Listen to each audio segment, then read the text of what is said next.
একাধিক সমস্যাৰে ভাৰাক্ৰান্ত সাপেখাতী আদৰ্শ চিকিৎসালয় ব্যৱস্থা গ্ৰহণৰ দাবী যুৱ ছাত্ৰ পৰিষদৰ। চৰাইদেউ জিলাৰ বৃহত্তৰ সাপেখাতী মৌজাৰ একমাত্ৰ উন্নত চিকিৎসা কেন্দ্ৰটো হৈছে সাপেখাতী আদৰ্শ চিকিৎসালয়। অসম, অৰুণাচল, নাগালেণ্ড ত্ৰিবেণী সংগম সাপেখাতী চাৰিআলিত অৱস্থিত আদৰ্শ চিকিৎসালয়খন অঞ্চলটোৰ দৰিদ্ৰ ৰোগীসকলৰ একমাত্ৰ ভৰসাৰ স্থল। কিন্তু অতি শেহতীয়াকৈ চিকিৎসালয়খনত দেখা দিয়া একাধিক সমস্যাই ইয়ালৈ চিকিৎসা গ্ৰহণৰ বাবে অহা লোকসকলক ব্যতিব্যস্ত কৰি তুলিছে। 52 নং ৰাষ্ট্ৰীয় ঘাইপথৰ পৰা আদৰ্শ চিকিৎসালয়লৈ সোমাই যোৱা পথছোৱাৰ জৰাজীৰ্ণ অৱস্থাই ৰোগীৰ লগতে জনসাধাৰণক এতিয়া জ্বলাকলা খুৱাই আহিছে।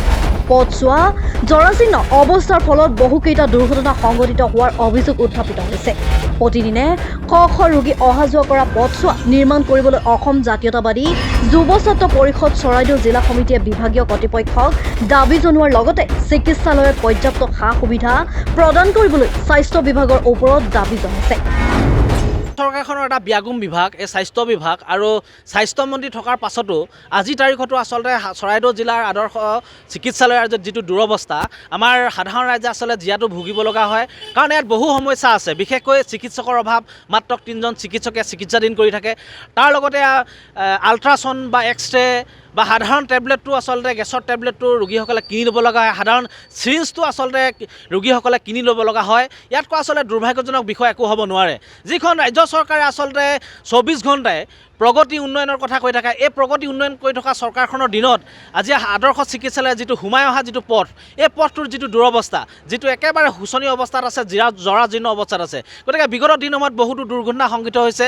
ৰোগীক অনা যিসকল যান বাহন, এই যান বাহন আচলতে দুৰ্ঘটনাত পতিত হ'ব লগা আছে বা বহুতো ৰোগীও আচলতে মৃত্যুৰ মুখত পৰিছে। গতিকে কেতিয়া সাৰ পাব আচলতে চৰকাৰখনে? গতিকে আমি অসম জাতীয়তাবাদী যুৱ ছাত্ৰ পৰিষদে বিগত দিনসমূহতো আমি কৈ আহিছোঁ আদৰ্শ চিকিৎসালয়ৰ যিটো দুৰৱস্থা এটা সুব্যৱস্থা কৰি দিবৰ বাবে আজিৰ তাৰিখতো আমি আপোনালোকৰ সংবাদ মাধ্যমৰ জৰিয়তে আমি বিভাগীয় কৰ্তৃপক্ষক আমি ক'ব বিচাৰিছোঁ যে অতি শীঘ্ৰে আদৰ্শ চিকিৎসালয়ৰ যিটো দুৰৱস্থা, এই দুৰৱস্থাটো সুব্যৱস্থা কৰিবৰ বাবে আমি অসম জাতীয়তাবাদী যুৱ ছাত্ৰ পৰিষদ চৰাইদেউ জিলা সমিতিৰ মজিয়াৰ পৰা আমি দাবী জনাইছোঁ।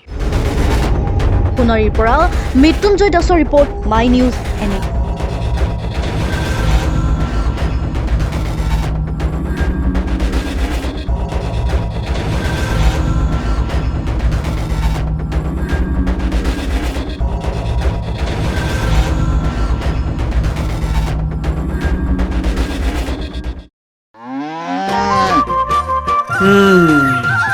মোৰ লখিমী কেইজনীয়ে ইমান বেছিকৈ গাখীৰ দিয়ে, মনটো একেবাৰে ভাল লাগি যায়।